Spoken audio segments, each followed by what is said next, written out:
di due mondi. Allora, il mondo del nord, dunque, nel 90, che cosa succede? Che cosa succede nel 90 quando quando c'è la crisi del sistema bipolare? C'è l'implosione del Mediterraneo. L'implosione. Che vuole dire l'implosione? L'implosione significa che c'è la disaggregazione e l'aggregazione del Mediterraneo. C'è la Jugoslavia che esplode e ci sono molti stati che cominciano a nascere. Quello non è però il conflitto, questa è l'implosione. E dunque ci sono le aggregazioni tra regioni che avevano una certa armonia anche sul piano etnico, e ci sono le ricomposizioni che sono anche di tipo religioso, islamici e protestanti, cristiani. Dunque ci sono molti. Poi ci sono i conflitti che sono tremendi, che non si poteva, di cui nessuno si aspettava. Eppure erano conflitti che avevano loro origine sempre nei conflitti del passato. Ma quelli sono conflitti che rinascono, che esplodono e che riprendono la loro dimensione culturale, etnico-culturale e linguistica.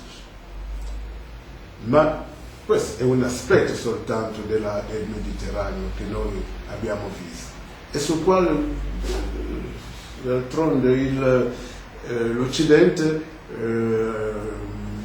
non si è pronunciato molto, anzi, però facendo capire che era il Mediterraneo che esplodeva e quel mondo dei Balcani, per esempio, aveva i suoi conflitti. Dunque, con la fine delle rivalità tra l'Est e l'Ovest c'è la fine. Non è vero. L'altro aspetto del conflitto è che l'Occidente, in quel momento il trionfo dell'Occidente, porta a un intervento nella realtà conflittuale dei Balcani. Dunque, l'Occidente rinforza la dinamica del conflitto in questo mondo, ma su quale base? Sempre in considerazione dei criteri ideologici e politici del sistema bipolare, perché bisognava proprio smantellare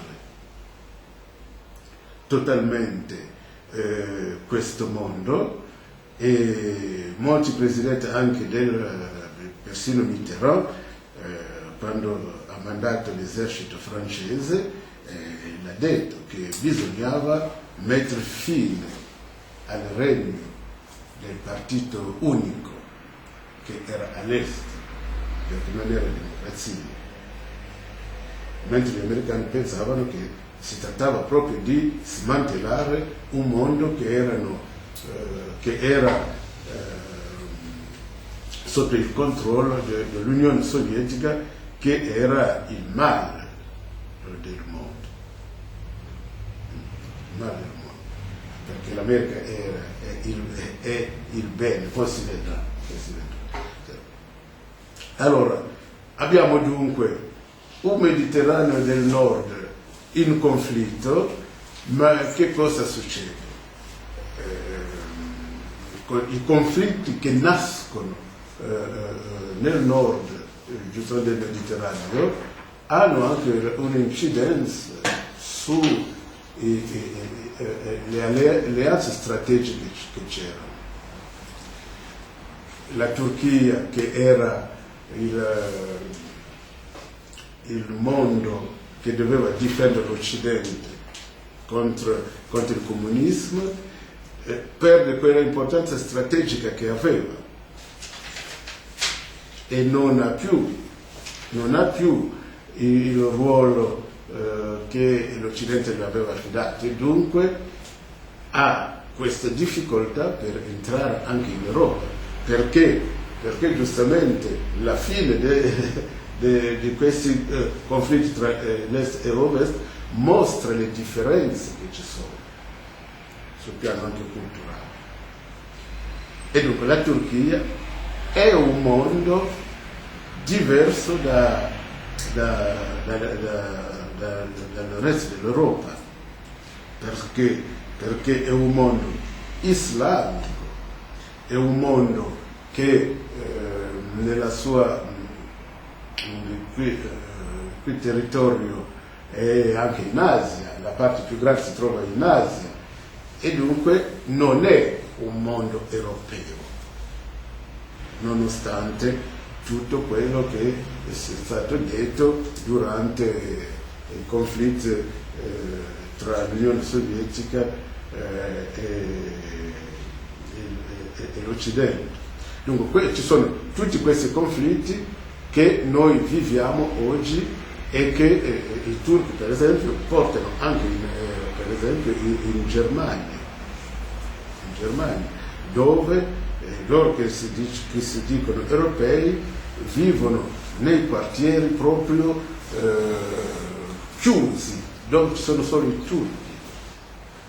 Io mi ricordo del convegno che abbiamo avuto l'anno scorso a Rabat, dove un avvocato che era rettore dell'università di Augsburg che ha fatto un lavoro interessante dicendo che aveva come titolo "La Turchia non entrerà in Europa",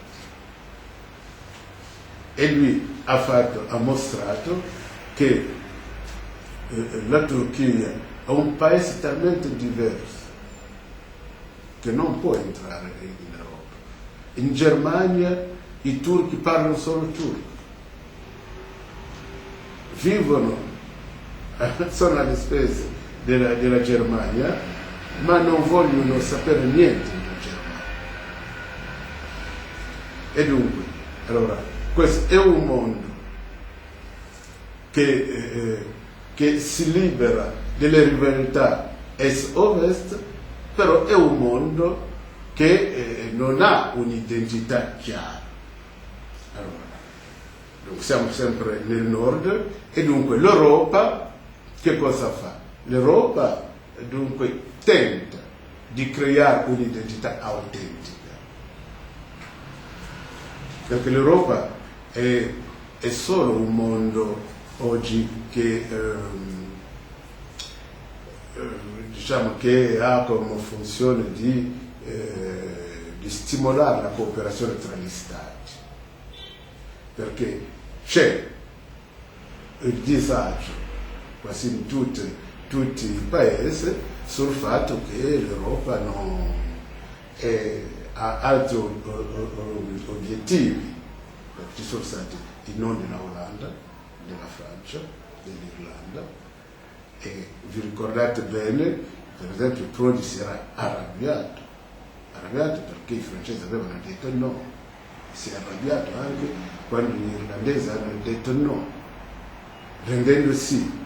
mostrando in realtà che lui non è una persona un po' illuminata, che rispetta, che dovrebbe rispettare la democrazia di cui parliamo. Se un popolo dice no, l'ha detto sulla base di criteri politici e giuridici che rispettano la legge della democrazia, allora perché arrabbiarsi? Perché un popolo ha detto no all'Europa. Dunque questo è il genere dell'Europa che noi abbiamo. L'Europa che si allarga, a che cosa mira adesso? Mira alla costruzione di una nazione, ma questo è un problema è un obiettivo da raggiungere chissà quando, perché in realtà l'Europa, anche l'Europa non esiste, bisogna dire, bisogna riconoscere, l'Europa dei 27 sì, ma non esiste. Perché? Perché già nel fatto di far capire, di dire noi siamo l'Europa autentica, gli altri che devono venire, la Serbia e gli altri, devono accettare l'Europa come è, non sono europei ancora, noi dobbiamo stabilire se sono europei, è già un discorso falso, che nega il fatto che l'Europa esiste. Allora su questo io ho sempre pensato che l'Europa che noi abbiamo oggi è l'Europa giustamente degli interessi economici,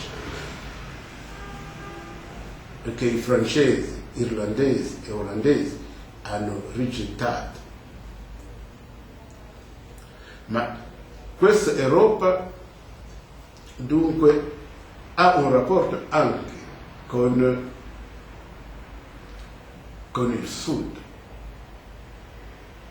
e dunque poi parleremo anche di questo, ma se c'è stata un'implosione nel Nord, nel Sud che cosa è successo? Nel Sud c'è stata anche un'implosione molto più forte. Ma questa implosione può essere vista, magari uno dice, ma c'era sempre il conflitto tra arabi e israeliani, che si trova nel Medio Oriente, che è il soggetto di cui il mio amico Claudio si occupa. Ma c'è un Mediterraneo medio orientale, dunque quello degli israeliani e degli arabi, dunque dell'Egitto, Giordania, Israele, che si trovano anche sul Mediterraneo, e della Palestina. Lì l'implosione c'è stata anche, e questa implosione va dall'Atlantico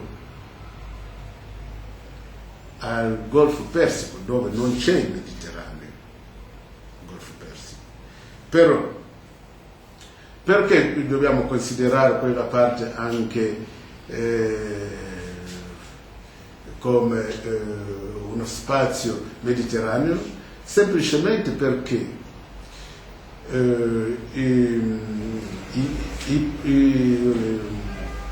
i problemi che ci sono, quelli del mondo arabo,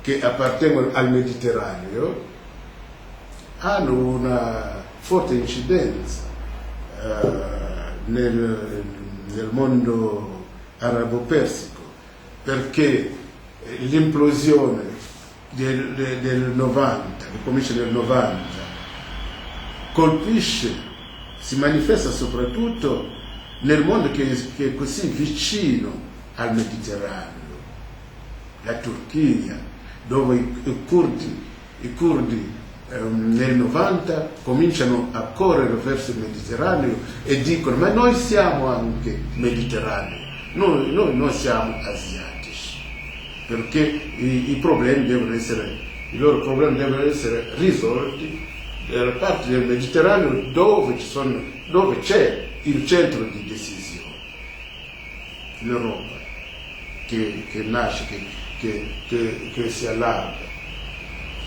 Ma c'è il fatto che anche dell'Iraq che implode, perché c'è la guerra, perché invade il Kuwait c'è l'intervento, diciamo, quello che gli americani, gli italiani dicono l'intervento della comunità internazionale, ma che in realtà sono gli stati, gli americani, che avevano creato bene le condizioni per poter occuparsi in quel momento dell'Iraq, per poter occupare l'Iraq, perché non era solo il fatto dell'invasione del Kuwait dalla parte dell'Iraq, gli americani avevano detto a Saddam: se tu hai questo problema con il fratello del Kuwait, fate quello che volete, siete fra arabi. Però aveva detto: dal momento che interviene lì, poi noi ti facciamo vedere. Questo si sta benissimo. Poi, no, vorrei continuare su questo, perché però l'Iraq implode, perché c'è la prima guerra in Iraq, ma il problema, l'implosione che suscita in Iraq non è solo iracheno, è in tutto il mondo arabo, perché durante questa guerra ci sono manifestazioni anti-americane in tutto il mondo arabo, al punto che gli americani decidono di mandare giornalisti, quelli che sono accreditati davanti al Ministero della Difesa, per poter far passare solo l'informazione americana, quella ufficiale. Però l'implosione che nasce in quel momento persiste fino a oggi e rinforza la dinamica del conflitto che noi viviamo oggi nella seconda guerra dell'Iraq, tra il mondo, tra l'Occidente e il mondo arabo, al punto tale deve essere gli arabi, anche quelli moderati, gli stati moderati, che cosa hanno fatto? Hanno creato le loro televisioni, i media, che dà un'informazione diversa da quella occidentale. I paesi come il Qatar, gli Emirati hanno creato all'Arabia, poi Al Jazeera, che anche Bush ha voluto bombardare, perché l'aveva minacciato, perché dava un'informazione che era centrata sugli effetti dell'implosione del Mediterraneo, dunque nel mondo arabo, che è diventato anti-americano. Allora, su queste due sponde che cosa ci sono? Ci sono conflitti dappertutto. In Marocco c'è il conflitto tra l'Algeria tra il Marocco e l'Algeria sul Sahara occidentale, che era una colonia spagnola. È un conflitto che nasce dal momento che il Sahara occidentale, il Sahara dei Saharawi, chiede l'indipendenza alla Spagna e la Spagna dà l'indipendenza, però il Marocco vuole intervenire, vuole occupare questo territorio che considera come suo.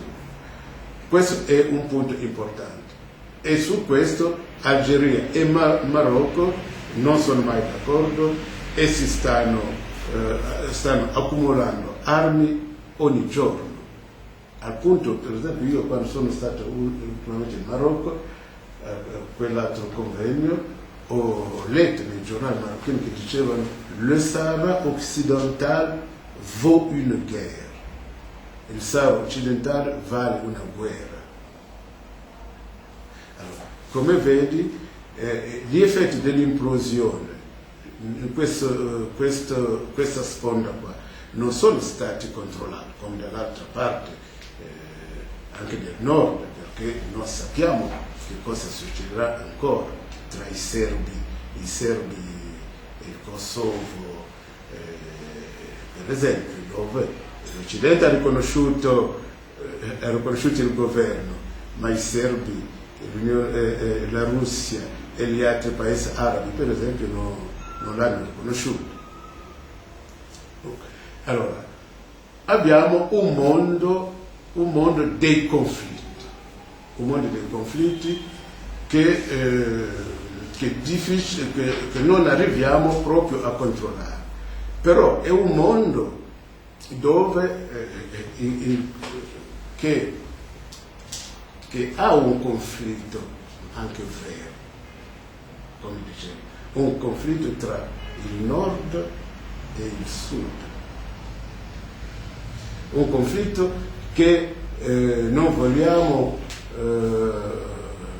accettare, ma soprattutto i paesi dell'Europa non vogliono confessare, di cui non vogliono accettare l'esistenza, ma loro sanno benissimo che esiste, perché esiste in che cosa?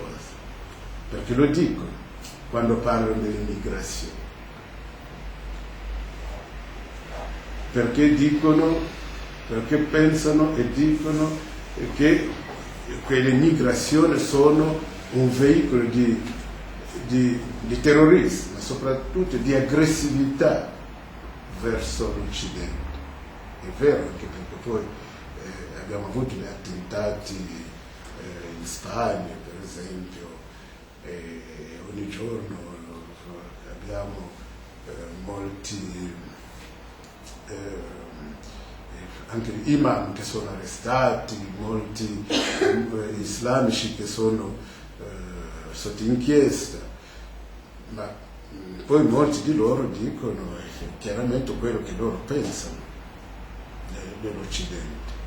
Dicono che gli occidentali sono degli infedeli e devono pentirsi, devono convertirsi.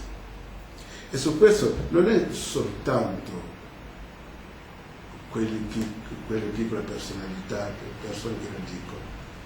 Il Gheddafi l'ha detto. Nel 2005 è stato intervistato dalla stampa e durante quel momento, quell'intervista ha detto che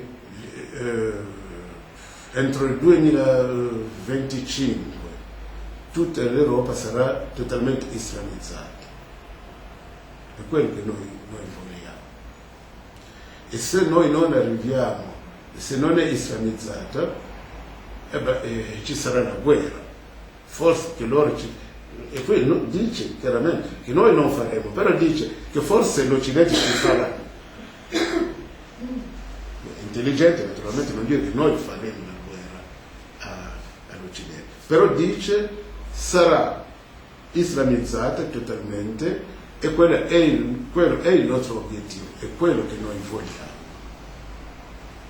Perché anche se Gesù fosse vivo avrebbe seguito Maometto, come si chiama?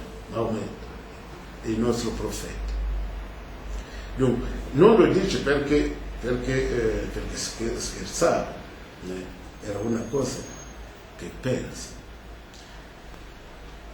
Vi confesso che ero molto amareggiato, per esempio, quando io avevo accompagnato, come lo dico a voi, l'ambasciatore della Libia presso il Vaticano. Siamo andati alla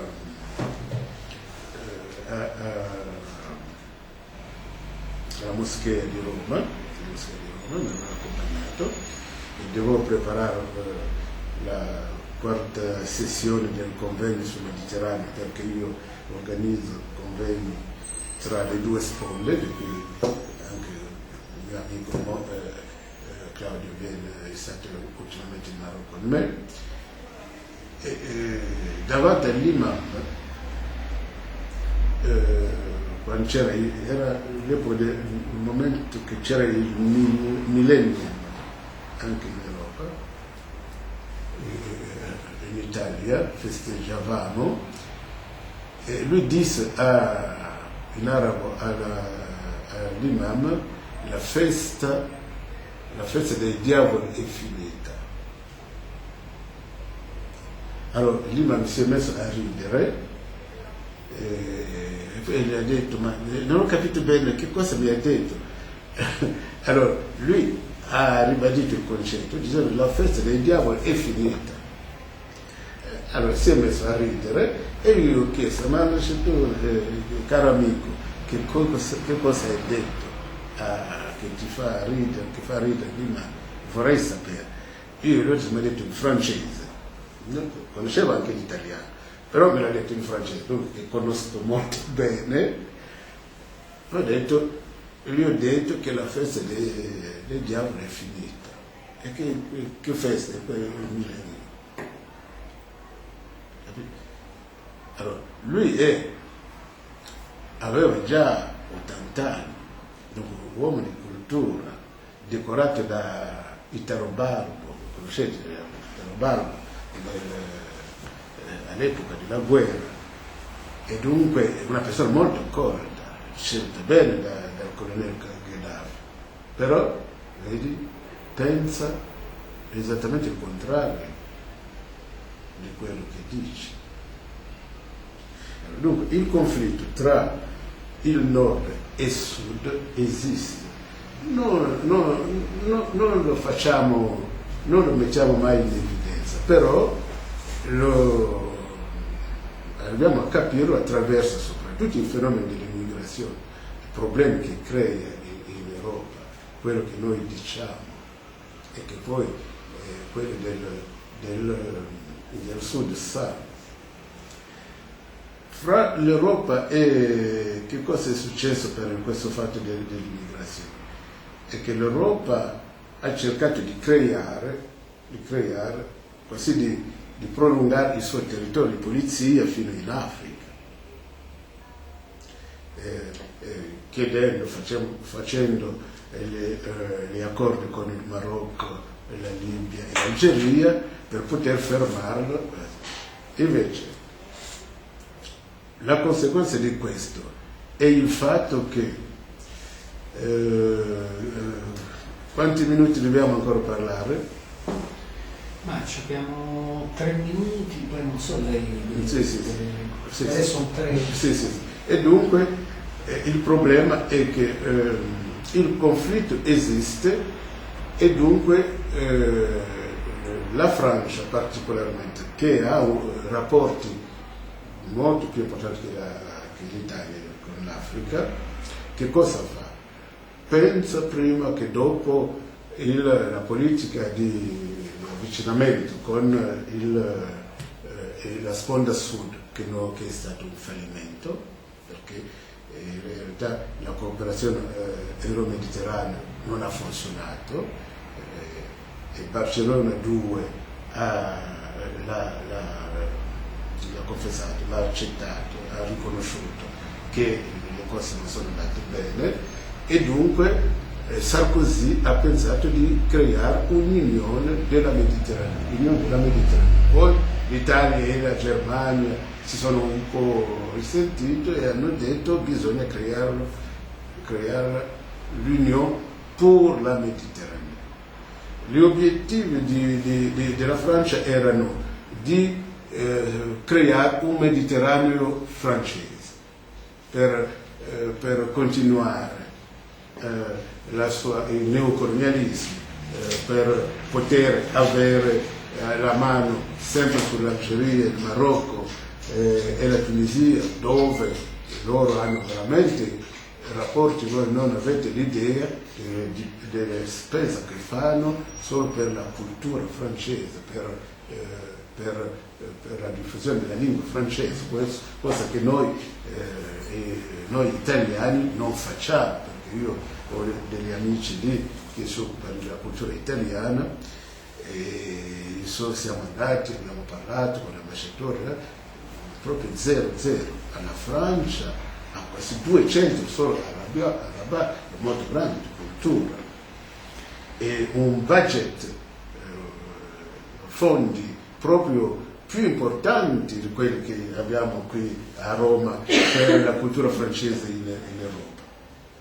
Però Sarkozy giustamente ha voluto creare questa unione per fare capire che c'è ancora questa possibilità di creare una comunità mediterranea, che dovrebbe essere il primo passo verso la creazione di una nazione mediterranea. Non ci credo. perché non è domani che nord e sud potranno pensare a creare una nazione. E poi adesso le cose si complicano di più perché c'è la crisi della globalizzazione che diventa un altro pretesto, sempre per i pretesti, ci sono sempre per ricominciare, sempre le stesse cose, per non fare niente. Dunque, anzi, rinforzare la dinamica della demarcazione di una sponda verso l'altro, e dunque la crisi della globalizzazione che mette già a dura prova le nazioni occidentali e dunque l'Europa, che cosa potrà fare per creare una unione con un mondo dove gli antagonismi sono molto forti fra di loro, che sono determinati anche dal fatto che molti paesi sono ricchissimi e dunque le ricchezze sono proprio mirate, ricercate dalle potenze come gli Stati Uniti, la Francia e l'Europa. Dunque ci sono due mondi che sono in contrapposizione, perché è chiaro che quando Luigi Abete, il grande Luigi Abete, che è diventato il direttore della Benel e che era capo della Confindustria, dice: noi adesso con questa crisi dobbiamo trattare con i paesi emergenti. Che cosa vuole dire? Vuole dire che i rapporti di forza che l'Occidente aveva per poter imporre la sua leadership sono rovesciati. Dunque noi non abbiamo più le condizioni politiche e finanziarie per poter domare un mondo che è sempre più potente perché la popolazione aumenta, ma che ha le materie prime di cui noi abbiamo bisogno per poter anche sopravvivere. E dunque il Mediterraneo non esiste ancora e il Mediterraneo rimane un punto di confronto acceso e che ci porterà, spero, non alla rovina.